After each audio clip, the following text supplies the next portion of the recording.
Hello, how are you?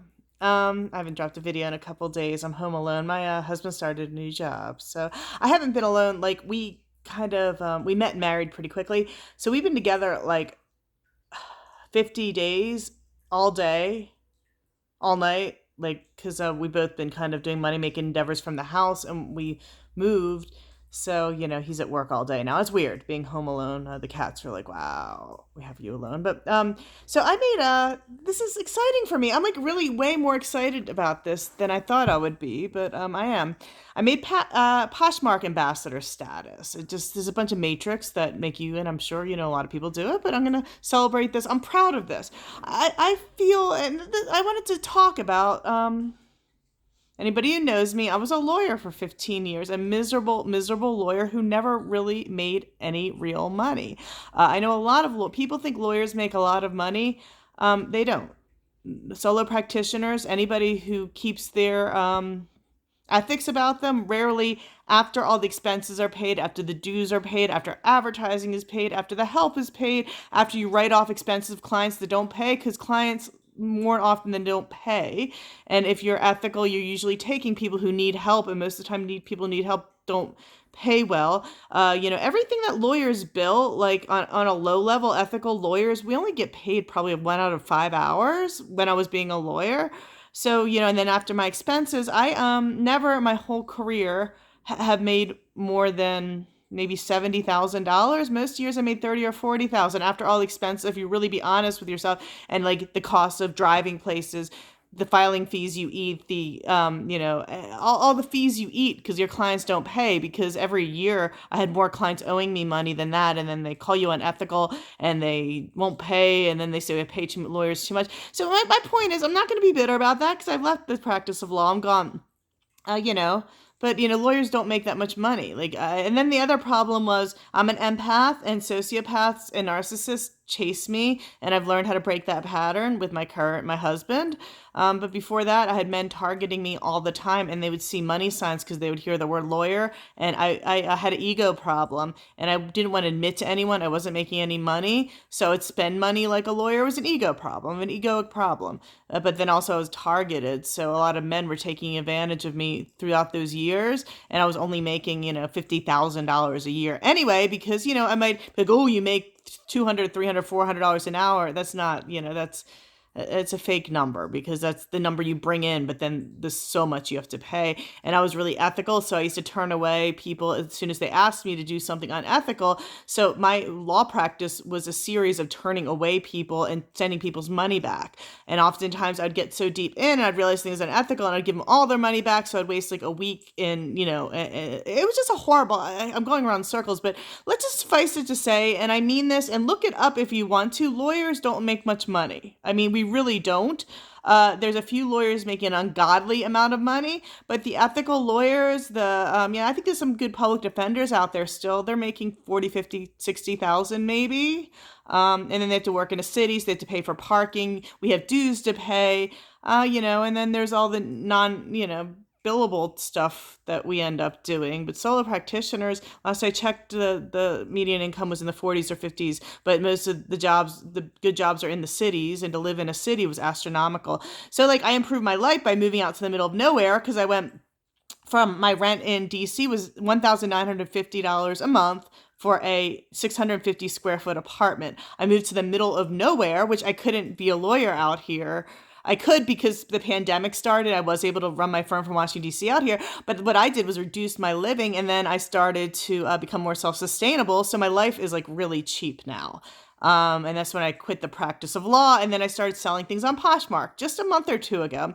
And it was like my a former very good friend. I'll still call her a good friend. She's really successful on Poshmark. She was doing it very long, and I learned a lot from her. And I'm like, I'm going to try this. I'm not into fashion or clothes, but I have an eye for things. And I had a bunch of stuff around the house, and I'm good at social media. I'm good at knowing what people and I'm good at supporting other people. And in Poshmark, I think I like that aspect of it, that all the sellers support each other. So like I've already gotten my little group of sellers that we all support each other. And very quickly, I made Poshmark Ambassador status, which I feel more proud of myself than I have my whole 15 years in the law. I feel like I've been working about 8-10 hours a day on Poshmark. I'm making nowhere near, of course, the amounts that you would think I am. I'm making, good day, $70 a day, $50 a day, but I get to stay home. And I get to do, yesterday my husband went to work. I did a few loads of laundry. I did the dishes. I cleaned the kitchen. Everything in the house is still going on. I'm still growing, herbs. I'm growing things.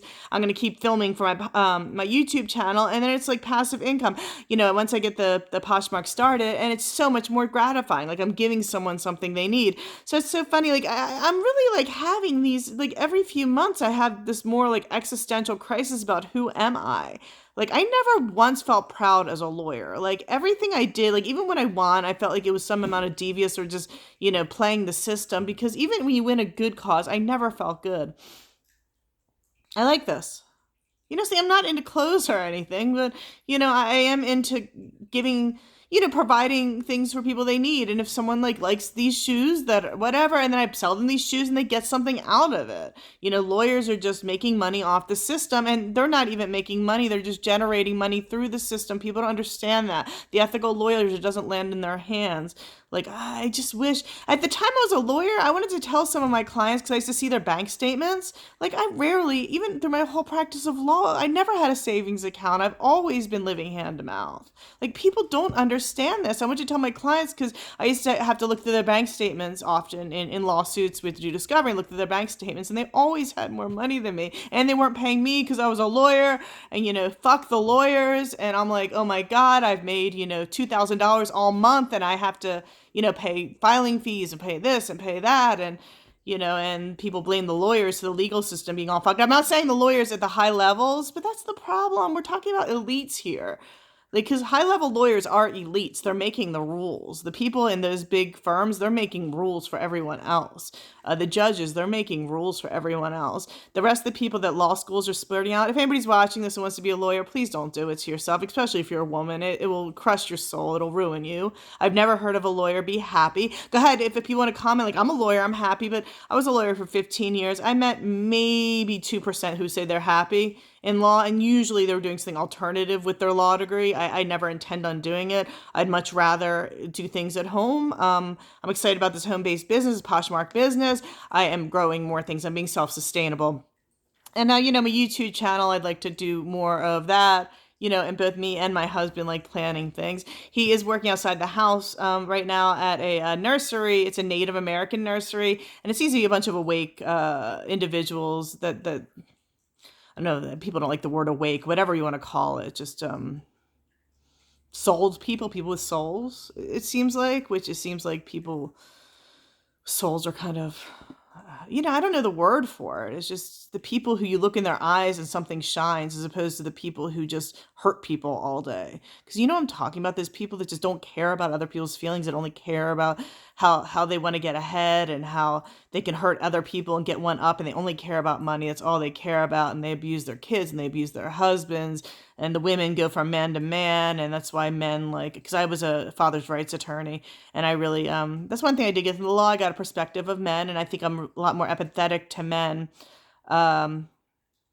because I see what they go through. I think sociopathology is equally distributed between men and women right now. However, the system enables women to get away with anything. So Jezebel type of women, like, just they're going to win a court system, so they have no repercussions. They have no check on their sociopathology, if that makes sense. And I saw it from the father's point of view, because they used to walk into my office and I used to walk out, I'm like, I'm not going to be able to win for this man. And then they hate women for the rest of their life. They're scared of women. They're scared to get married because they think, they're like, you have no idea what a woman can do to you. And something a bad woman can do a lot to you. And right now, feminism, allowing bad women to go unchecked, is ruining society because the legal system always sides with women. I had a client who was trying to get custody from this piece of shit ex-wife. piece of shit. And she did drugs and she didn't take care of her kids. And he had a single family home in a cul-de-sac. And since she was a woman, she got a free attorney. In the middle of all this, she carjacked someone in a sex for money scam. And I actually brought up the other attorney. I'm like, your client is a pro bono clinic. I'm like, you're taking pieces of shit. And then they were like all feminists. And they got mad at me. I'm like, a piece of shit's a piece of shit, whether it's a woman or a man, whether it's black or white. I call it as I see it. This is not a race issue. This is not a gender issue. But the problem with women right now, I get a lot of criticism for my faith. I've converted to Hebrew faith. I'm very happy. And I very much, Pastor Dowell rubs people the wrong way. It's so funny because I met my husband and I was kind of moving toward a faith when I met him. And he kind of introduced me to Pastor Dowell,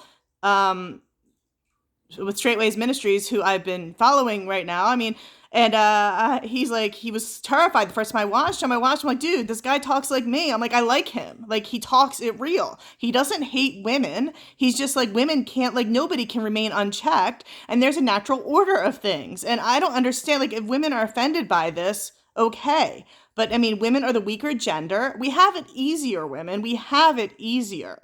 Like, all we have to do is nurture and love our men and provide stability and be faithful and nurture and love. Men have to support, like, they're primarily responsible for income. They have to support us. When a war comes, we send them to get killed. They have a higher rate of suicide. The courts treat them like shit. So, like, anybody be like, oh, how can you do that about what he says about women? I'm like, he doesn't say anything bad about women. My husband's met Pastor Dowell and his wives, and he's like, they're very happy. I've seen his wives, and yes, he has wives. A lot of people have a problem with the polygamy. Me and my husband don't feel like that's going to suit our circumstance, and my husband's great. He's very logical and practical, and we sit down and work through things. I don't know why that's a problem. My grandmother, who was married very many years, so she's 74 years, I believe she was married. Okay, so she has success, that demonstrative success. And I talked to her a lot about marriage. It's funny because I wasn't married at the time, but I talked to her a lot about just marriage as an institution. And she basically said that when two people have a disagreement, someone's going to have to back down. And it works for the stability and nature of the household that it be the woman. My job is to find a man who's reasonable and going to make good decisions. And I did that. Like, Cody hasn't told me to do one thing. And know why Cody hasn't told me to do one thing? Because I'm a freaking sensible ass woman who does the right thing without having to be told. I'm not a child. He doesn't have to tell me what to do. I mean, I understand that he's going out to work and he should have dinner ready for him, because he's making that sacrifice. I also realize that this is a team effort, so I'm making some money too. So my husband doesn't have to go around and tell me what to do. Someone is very upset that I'm wearing a head covering. Again, like people walk around with like chokers with the word, owned on it because they're in BDSM, and I'm wearing a headscarf. It's like, what if it gets hot and you don't want to wear a headscarf? I'm like, number one, I'm not a little like freaking petulant child that would start whining because I'm hot and, because I'm doing it for God, not for my husband. And if I was that type of woman, why the hell would my husband want me? Like, women are so willful these days. Like, they want to fight. I had the one woman complimenting me on my headscarves until she realized that I was doing it for religious purposes, then I had a problem. I'm like, for real? So you'll wear them, you'll wear a headscarf as long as it's not for a reason? Like, a lot of women will do things, unless their husband's telling them to do them, then they won't. And my husband's not telling me to do shit. Like, he hasn't had to.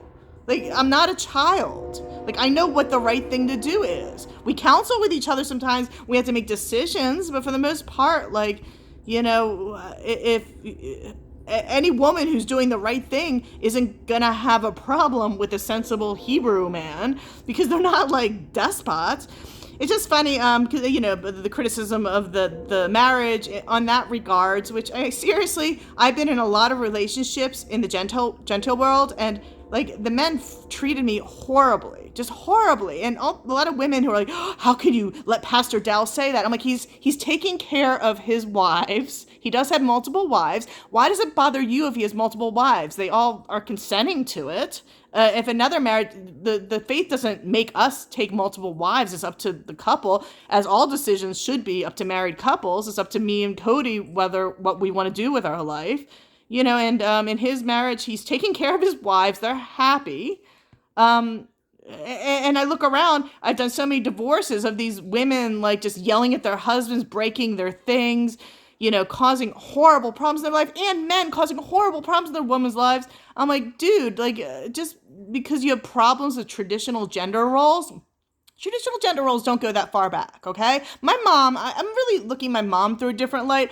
The more I grow, the more I appreciate the women in my family. For real. I've strayed. I'm the one that strayed, but I'm looking at my mother and my grandmother. My mother, I admire her so much. My grandmother, they've both been in long-term marriages. My grandmother, I want to say 72 or 74 years. They died very closely to each other, in a few months from each other. I talked to my mom yesterday. I think my grandma was 98 when she died, and my grandfather 96, I believe, were the numbers. But they were married their whole entire lives, how it should be. And my mom, my biological father died when I was young, and my mom remarried when I was in, I think, 1985. So she's been married, I don't know, a long time, 35 years. A long time. I can't even do math.